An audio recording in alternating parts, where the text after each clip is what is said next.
할렐루야.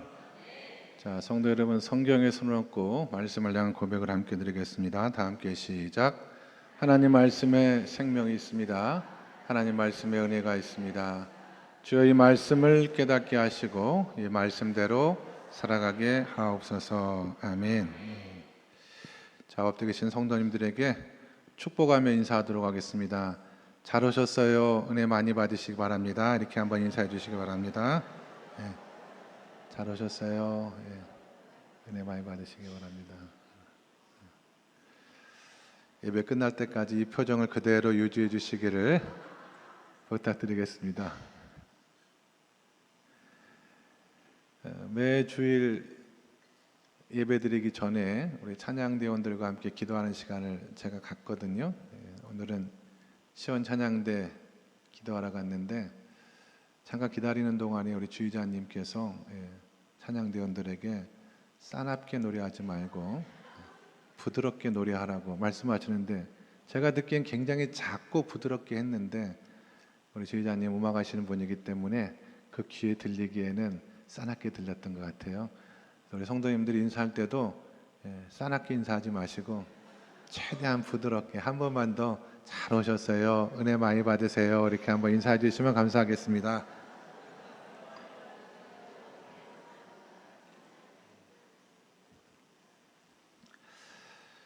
사도행전 21장의 말씀을 읽었고요. 이제 바울의 제2차 전도 여행이 거의 마무리되어지는 과정에 에베소를 떠나서 마지막 예루살렘으로 올라가는 여정을 기록하고 있는 말씀이에요. 21장이 여러 도시를 거쳐서 지나갔고요. 많은 동역자들을 만났던 것으로 성경은 기록을 하고 있습니다. 그런데 바울을 만나는 사람들마다 한결같이 하는 얘기가 예루살렘을 올라가지 마세요. 가면 큰일 납니다. 라고 예루살렘으로 향한 바울의 길을 막았다라고 하는 것입니다. 대표적으로 두로에 머물렀을 때 4절의 말씀에 보시면 제자들을 찾아 거기서 이르를 머물더니 7일 동안 머물렀다는 거죠. 그 제자들이 성령의 감동으로 바울더러 예루살렘에 들어가지 말라 하더라 기록하고 있습니다. 바울이 예루살렘을 향하는 그 길을 제자들이 막았어요. 그럼에도 불구하고 이제 바울은 예루살렘을 향한 여정을 계속해서 이어갑니다. 5절과 6절의 말씀을 같이 읽겠습니다. 시작. 이 여러 날을 지낸 후 우리가 떠나갈새 그들이 다 그 처자와 함께 성문 밖까지 전송하거늘 우리가 바닷가에서 무릎을 꿇어 기도하고 서로 작별을 한 후 우리는 배에 오르고 그들은 집으로 돌아가니라. 아멘. 눈물의 배웅을 하고 있는 장면입니다. 무슨 얘기냐면 바울도 예루살렘에 올라가면 자신에게 고난이 기다리고 있다는 사실을 알고 있었습니다. 환난과 결박이 기다리고 있었지만 그럼에도 불구하고 바울은 그것을 모르고 올라간 것이 아니라 다 알고 예루살렘을 향해 갔다. 이게 성경에 강조하고 있는 내용이에요. 그 다음에 가이사랴에서 있었던 일을 8절에서 12절까지 보시면 같이 읽겠습니다. 시작. 이튿날 떠나 가이사랴에 이르러 7 집사 중 하나인 전도자 빌립의 집에 들어가서 머무르니라. 그에게 딸 넷이 있으니 처녀로 예언하는 자나 여러 날 머물러 있더니 아가보라 하는 한 선지자가 유대로부터 내려와 우리에게 와서 바울이 띠를 가져다가 자기 수족을 잡아매고 말하기를 성령이 말씀하시되 예루살렘에서 유대인들이 이같이 이 띠 임자를 결방하여 이방인의 손에 넘겨주리라 하거늘 우리가 그 말을 듣고 그곳 사람과 더불어 바울에게 예루살렘으로 올라가지 말라 권하니. 아멘. 가이사랴에 있는 제자들도 바울도 예루살렘에 올라가지 말아라 그렇게 권면하고 있는 장면의 말씀입니다. 가이사랴의 빌립이라고 하는 사람은 우리가 아는 7 집사 가운데 한 명이었던 바로 그 빌립이에요. 그 집에 머무는 가운데 유대로부터 아가보라고 하는 예언자가 왔거든요. 이 사람은 과거에 예루살렘에 큰 흉년이 임할 것입니다라고 예언을 했던 하나님의 큰 종이었습니다. 이 사람이 와서 바울에게 띠를 달라 부탁을 하고 그 띠로 자신의 손과 발을 결박한 후에 하나님의 예언을 한 거예요. 이 띠 임자가 바울을 말하는 거죠. 바울이 예루살렘에 올라가면 이와 같이 결박을 당할 것이다 라고 하는 말씀을 예언했습니다. 이런 만류에도 불구하고 바울은 묵묵하게 예루살렘을 향한 그 여정을 계속해서 이어갔습니다. 전 이게 참 궁금했거든요. 많은 사람들이 만류하고 예루살렘에 올라가지 말았으면 좋겠다라고 강권했음에도 불구하고 사도 바울은 결국 예루살렘을 향해 갔다는 건데 그 이유가 무엇일까? 그 이유가 무엇일까? 언뜻 성경의 말씀을 읽다 보면 바울이 성령의 강권 혹은 성령의 명령을 거절한 것처럼 보이기도 해요. 4절의 말씀에 보시면 그 제자들이 성령의 감동으로 바울더러 예루살렘에 들어가지 말라 했거든요. 또 11절에 보시면 성령이 말씀하시되 예루살렘에서 유대인들이 같이 이띠 임자를 결박하여 이방인의 손에 넘겨주리라 하거늘 우리가 그 말을 듣고 그곳 사람들과 더불어 바울에게 예루살렘에 올라가지 말라고 권했어요. 그러니까 이 성경을 얼핏 읽으면 바울이 성령의 강권과 감동하심을 이제 거절하고 거부하고 예루살렘에 올라간 것 아닌가라는 생각을 합니다마는 자세히 읽어보시면 성령은 바울에게 예루살렘에 올라가면 큰 환난과 결박이 있을 것이다 라고 하는 말씀은 하셨어요. 그러나 그렇기 때문에 너는 예루살렘에 올라가지 말아라 라고 말씀하지는 않았다라고 하는 것입니다. 바울에게 예루살렘으로 올라가지 마세요, 가면 큰일이 있어요 라고 만류한 건 성령이 아니라 사람들의 이야기였습니다. 사람들은 한결같이 예루살렘에 가지 말라고 권했지만 성령님은 예루살렘에서 있을 일에 대해서만 바울에게 이야기했다라고 하는 것입니다. 사실 지난 사도행전 20장의 말씀을 통해서 우리는 이미 바울도 이 사실을 성령을 통해서 알고 있었다라고 하는 것을 잠깐 말씀을 통해 나누었었거든요. 사도행전 20장 22절부터 보시면 보라 이제 나는 성령에 매여 예루살렘으로 가는데 거기서 무슨 일을 당할는지 알지 못하노라.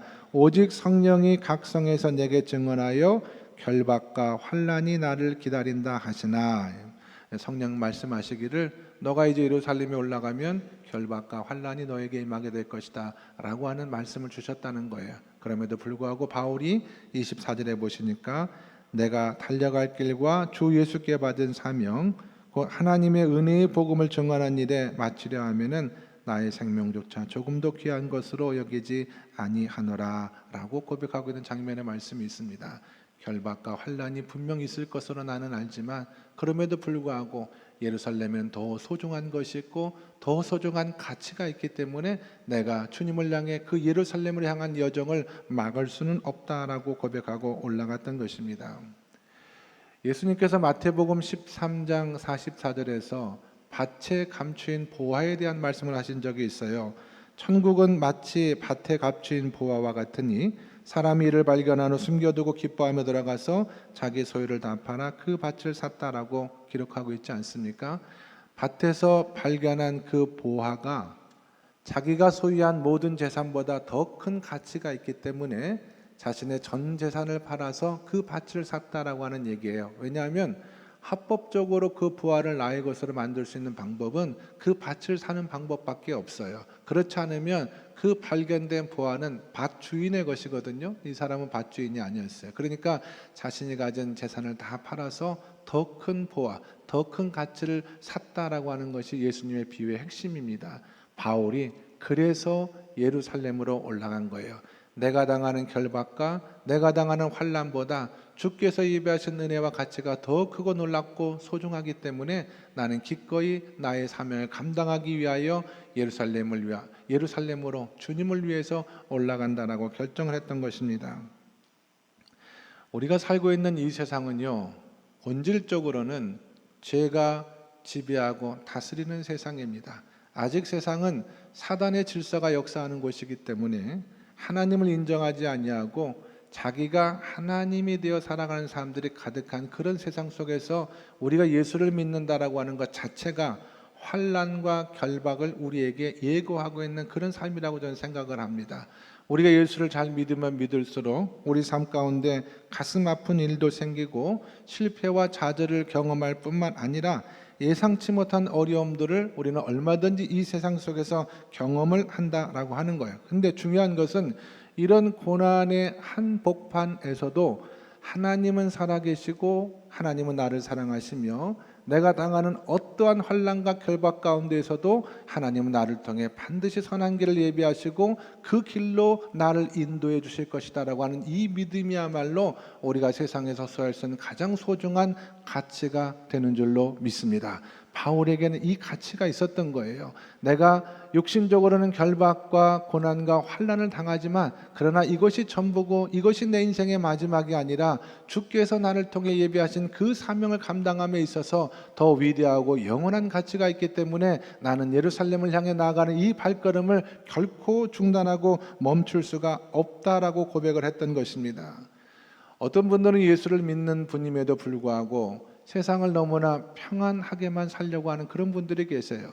그렇게 살면은 좋긴 하겠습니다만은 하나님의 뜻을 이루기는 매우 어렵습니다.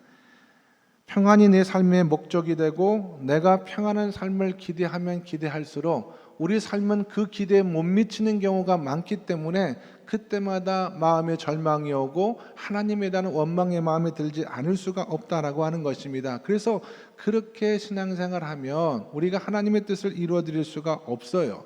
고난과 환난 가운데 있을지라도 하나님은 나를 향해서 놀라운 계획을 준비하고 계시고 내가 이 고난과 환난을 넘어 하나님의 뜻을 이 땅에서 이뤄가는 삶을 위해 나를 인도해 주실 것이다라고 하는 이런 영원한 삶에 대한 목적과 이 의지를 분명히 할 때만 우리가 비로소 신앙과 믿음의 바른 길을 걸어갈 수가 있다라고 하는 것입니다. 여러분 한 주간의 삶을 살아보세요.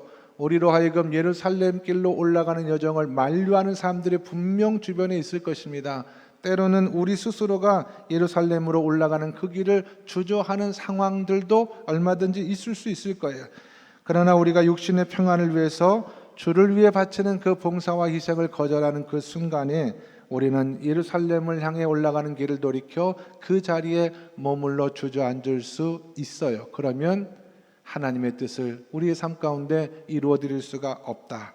여러분 꼭 기억하시고 영원한 가치, 정말 하나님께서 우리의 마음속에 주시는 소중한 가치를 붙들고 오늘도 예루살렘을 향해 우리 예루살렘을 향해 믿음으로 걸어가시는 저와 여러분 모두가 다 될 수 있기를 간절히 축원합니다. 여기까지가 제가 지난주 금요일까지 준비한 말씀의 내용입니다. 근데 묵상하면 묵상할수록 부족한 것이 있었어요. 사도 바울은 하나님의 종이요 하나님의 사도이니까 고난과 환난과 결박이 기다리더라도 예루살렘을 향해 걸어갈 수가 있었던 것이지 우리 같은 평신도가 하나님의 뜻을 이루기 위해서 영원한 가치를 위해서 그런 희생을 감당하는 것은 어렵지 않겠습니까? 라고 생각하는 성도들이 있을 것만 같았습니다. 그래서 제가 계속해서 이 말씀을 읽다가 여름 성경학교 시작한 예배를 통해서 제가 답을 얻었어요. 이번 한 주간에 어린이부 여름 성경학교가 교회에 있었고 오늘까지 아마 조금 후에 마치리라고 생각을 합니다만은 지난주 유치부 성경학교, 이번 주 어린이부 여름 성경학교 혹 주제가 무엇인지 아시는 성도님 계세요? 주제, 여름 성경학교의 주제. 들어오다 보면 프랭카드가 크게 붙어 있고 여기저기에 주제가 써 있는데 잘 눈에 안 들어오죠. 이번 주제는 하나님을 사랑해요라는 주제입니다. 하나님을 사랑해요. 이게 주제예요. 말씀을 통해서 하나님의 사랑을 우리 아이들이 배우고 우리 아이들이 하나님을 또 예수님을 많이 사랑하는 그런 아이들로 자라갈 수 있도록 축복하는 마음으로 준비하는 것이 바로 이번 여름 성경학교였습니다. 제가 그 성경학교에 참여하면서 바울이 환난과 고난과 결박이 기다리는 예루살렘을 향해 올라갔던 그 이유, 물론 그가 하나님 주신 사명을 감당하는 그 목적도 있었습니다마는 그러나 그보다 더 바울의 가슴 밑바닥을 지배하고 있었던 것은 무엇이냐? 바울은 정말 하나님을 사랑하는 종이었어요.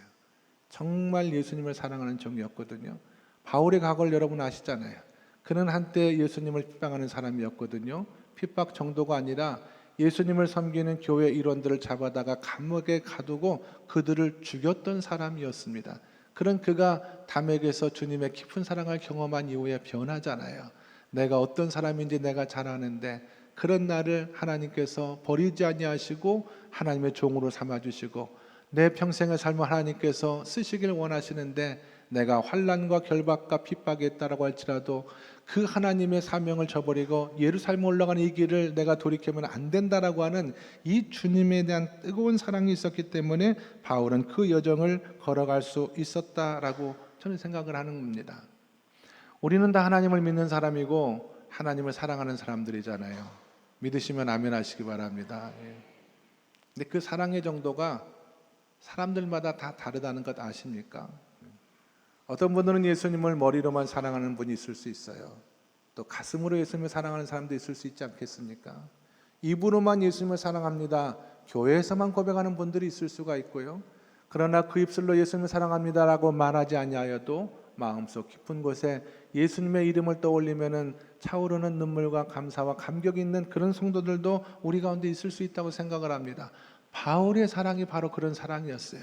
바울은 예수님의 이름을 부를 때마다 그 마음속에 예수님과 자기만이 알고 있는 소중한 추억이 있었고 자기를 하나님의 종으로 삼아주신 그 하나님에 대한 뜨거운 사랑이 있었기 때문에 우리가 옛날에 불렀던 복음성가 가사처럼 불 속에라도 들어갈 수 있는 그 동기가, 그 신앙과 믿음의 동기가 예수님을 향한 뜨거운 마음의 사랑이 있었기 때문에 그렇습니다. 성도님들 가운데는 예수 믿는 것이 너무나 힘들다고 말하는 분들이 가끔 계세요. 교회 생활을 하면서 원치 않는 시험을 당하고 또 마음에 어려움이 생기면은 목사님, 교회 생활하는 게 너무너무 힘들어요, 이렇게 말하는 분들이 있는데 이해는 합니다. 그러나 그분들의 마음의 동기, 가만히 그 마음속 깊은 곳을 들여다보면 공통점이 있는데 그게 뭐냐면 예수님을 향한 그 사랑이 뜨겁지 못하다는 거예요. 정말 예수님의 사랑이 뜨겁고 정말 예수님을 떠올리고 예수님을 생각할 때마다 마음속 깊은 곳에서 차오르는 그런 은혜가 있다라고 한다면 어떻게 우리가 교회를 섬기고 하나님을 섬기고 우리의 생애를 다하여 주님을 섬기는 이 삶을 살아가는 것을 힘들고 어렵다라고만 말할 수가 있겠습니까? 사랑이 크면 모든 것은 다 감당하게 되는 줄로 믿습니다. 사랑이 없으니까 힘이 든 거예요. 자식을 돌보고 키우는 게 얼마나 힘듭니까? 그럼에도 불구하고 우리가 그 자식을 다 키워낼 수 있었던 이유는 그 자식에 대한 사랑이 있었기 때문에 그래. 이 사랑이 적고 이 사랑이 마르면 힘든 건 힘들죠. 그러나 바울은 아무리 힘든 여건 속에서도 예루살렘을 향한 그 여정이 아무리 환난과 결박이 기다린다라고 할지라도 그보다 더 큰 주님을 향한 사랑이 있었기 때문에 감당할 수가 있었던 거예요. 그래서 제가 어떻게 이 많은 사람들의 만류와 뿌리침 속에서도 바울이 예루살렘을 향한 그 여정을 그렇게 믿음으로 감당할 수 있었을까? 첫 번째는 그가 영원한 가치에 대한 하나님의 소명에 대한 분명한 확신이 있었기 때문에 가능했지만 그보다 더 큰 것은 바울은 정말 예수님을 사랑하는 사람이었고 하나님의 사랑이 뜨거웠던 사람이었기 때문에 가능했다, 그렇게 말씀을 드릴 수가 있었다라고 하는 것입니다. 13절의 말씀을 우리 한번 같이 읽도록 하겠습니다. 13절의 말씀 다 같이 시작.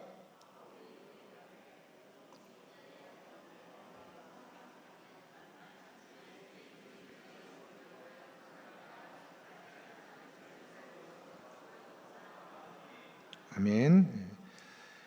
바울이 대답하여 여러분이 어찌하여 울어 내 마음을 상하게 합니까? 나는 주 예수의 이름을 위하여 결박당할 뿐만 아니라 주 예수의 이름을 위하여 예루살렘에서 죽을 것도 각오하고 있습니다, 고백하는 거예요. 저는 이 말씀을 통해서 이 바울의 마음을 헤아릴 수 있는 저와 여러분 모두가 될 수 있기를 주님의 이름으로 간절히 축원합니다.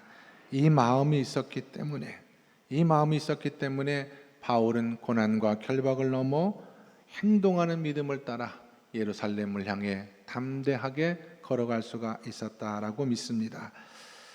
기독교 역사 가운데 오늘 성경의 말씀과 유사한 장면을 나타내는 그런 전승이 하나 있습니다. 결과는 같았는데 과정은 상당히 달랐어요. 여러분 잘 아시는 베드로에 관한 이야기입니다. 사도 바울은 많은 사람들의 만류를 뿌리치고 예루살렘을 향한 그 길을 담대하게 걸어갔잖아요.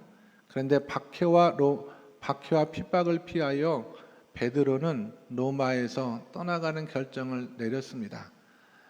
로마에 대한 기독교의 박해가 점점 심해질 때에 물론 처음부터 베드로가 로마를 버리려고 했던 건 아니죠. 주변에 있는 많은 사람들이 베드로를 만류했던 것입니다. 사도 베드로는 반드시 피신하셔야 됩니다. 로마를 떠나서 그 생명을 지켜야 다음을 보존할 수가 있습니다. 하나님을 위하여, 그리스도를 위하여, 교회를 위하여 피신하십시오라고 하는 그 권유에 힘입어 베드로는 로마를 떠나는 언덕 위에 올라갔다가 환상 가운데 예수님을 만나잖아요. 주님은 베드로가 버리고 있는 그 로마를 향해 걸어가고 계셨어요. 주님 어디 가십니까? 물어보았더니 주께서 말씀하시기를 나는 내가 버리고 떠나가는 내 백성을 위하여 로마에 십자가를 지러 간다라고 하는 그 음성을 듣고 베드로가 눈물로 회개하는 장면 여러분 아실 거예요. 베드로가 이제 로마에 들어가서 십자가에 거꾸로 메어 달리며 주님을 향한 자신의 사랑을 확증하는 그런 이야기. 물론 끝에 베드로는 로마에 들어갔습니다마는 그 주님의 사랑, 바울이 경험했던 그 주님의 사랑으로 마지막에 자신의 생명을 순교의 제단에 바칠 수가 있었던 거예요. 여러분 생각해 보십시오. 저와 여러분이 살아온 일생의 많은 날들을 통하여 주님은 한 번도 저와 여러분을 사랑하지 않으신 적이 없고 한 번도 저와 여러분을 배신한 적이 없어요.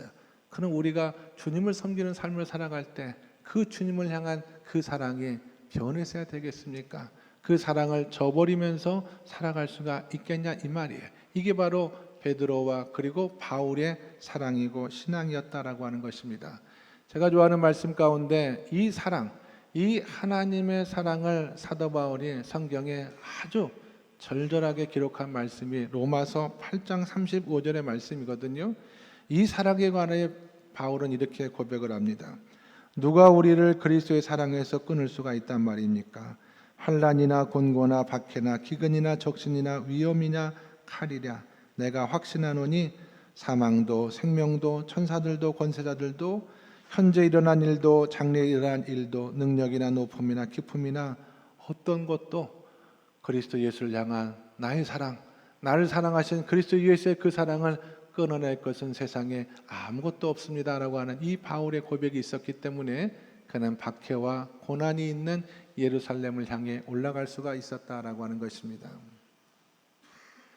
지난 수요일 날 수요 예배를 인도하러 사택에서 나왔는데요. 날이 얼마나 더웠는지 몰라요. 제 체온보다 저를 둘러싸고 있는 공기 온도가 더 높은 것 같았던 그런 날이었거든요. 교회에 올라오는 이 언덕, 작은 언덕 올라오는데 벌써 등허리에서 땀이 막 차오르기 시작했습니다. 그리고 교회에 딱 들어와 보니까 하나님을 예배하는 우리 성도님들이 예배를 준비하며 많은 성도님들이 기도하고 있는 그 모습을 볼 때 마음에 큰 감동이 있었어요. 하나님을 사랑하는 성도들, 그래서 이 무더운 날씨 속에서도 하나님 예배하는 성도들이 이렇게 가득한 교회에서 신앙생활할 수 있게 해주신 것 너무나 감사합니다. 우리 모든 성도들과 함께 하나님을 사랑하는 그 마음으로 예배드리고 하나님을 사랑하는 그 믿음을 가지고 오늘도 내일도 살아가겠습니다. 그런 은혜가 제 마음속에 있었거든요. 그렇습니다, 여러분. 날마다 하나님을 향한 이 뜨거운 사랑, 이 날씨보다 더 뜨거운 사랑을 가지고 하나님과 교회를 믿음으로 섬기시며 우리 안에 역사하시는 그 하나님과 동행하시는 저와 이런 모든 성도님이 다 될 수 있기를 주님의 이름으로 간절히 축원합니다. 기도하겠습니다. 하나님 아버지 감사합니다. 생의 환난과 고난과 결박 가운데서도 하나님 향한 뜨거운 사랑과 영원한 나라에 대한 소망과 그 가치를 붙들고 살았던 바울의 삶을 통해서 은혜 받게 도와주시오니 감사합니다. 우리 교회에 우리 성도들 마음 가운데 이 사랑과 이 믿음이 날마다 차고 넘치며 역사할 수 있도록 인도하여 주시옵소서. 예수 그리스도 이름 받들어 기도드리옵나이다. 아멘.